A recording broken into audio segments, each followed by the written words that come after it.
Anglo-American Telegraph Co. Cable ship, Minia. April 27th, 1912 to 2:20 a.m. My darling mother, I expect you will be surprised to receive this written on this paper, but I am on watch now in the wireless room, so thought it a good opportunity to write you.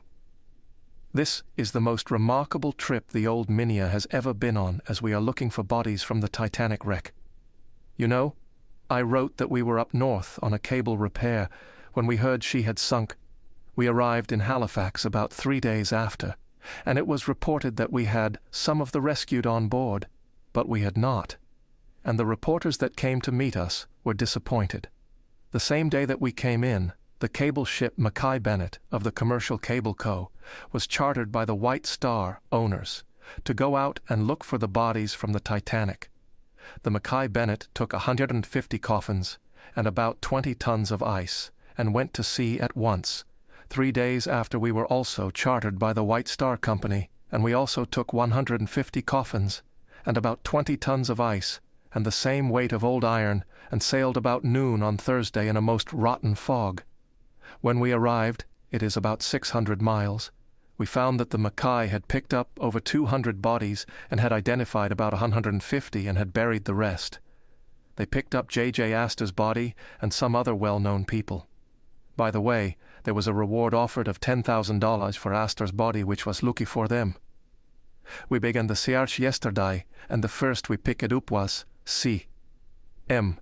Hayes, president of Grand Trunk Rail. It was no trouble to identify him, as he had a lot of papers on him and a watch with his name on. We picked up 10 more bodies yesterday, waiters and sailors. All those who are identified are embalmed and packed in ice and are to be sent to New York. I can tell you none of us like this job at all, but it is better to recover them and bury them properly than let them float about for weeks. The Reverend Cunningham came out with us to bury those not identified. When we passed over the spot where the Titanic sank, he held a short service in the saloon, which I thought very nice of him. I expected to see the poor creatures very disfigured, but they all look as calm as if they were asleep. Mac and I have had to keep 6 hours watches all this trip, so as to keep in touch with all ships and give them news. It is difficult to keep awake all night, but I am getting used to it now. May the 2nd. Being again on watch, it is now 3 a.m., will write a little more. We have been sailing about looking for bodies for the last 4 days, and have only picked up 17. There has been a lot of wind and bad weather since the accident, so the bodies are much scattered. Some we picked up over 130 miles from the wreck, as they go very fast when in the Gulf Stream. Very likely many will be washed up on the Irish coast, as they are all going east. May 3rd. Just a few lines to let you know how things are going. I honestly hope I shall never have to come on another expedition like this, as it is far from pleasant. The doctor and I are sleeping in the middle of 14 coffins, for the time being. They are all stacked round our quarters aft. The Titanic must have been blown up. When she sank, as we have picked up pieces of the grand staircase, and most of the wreckage is from below deck. It must have been an awful explosion, too, as some of the main deck planking 4 feet thick was all split and broken off short.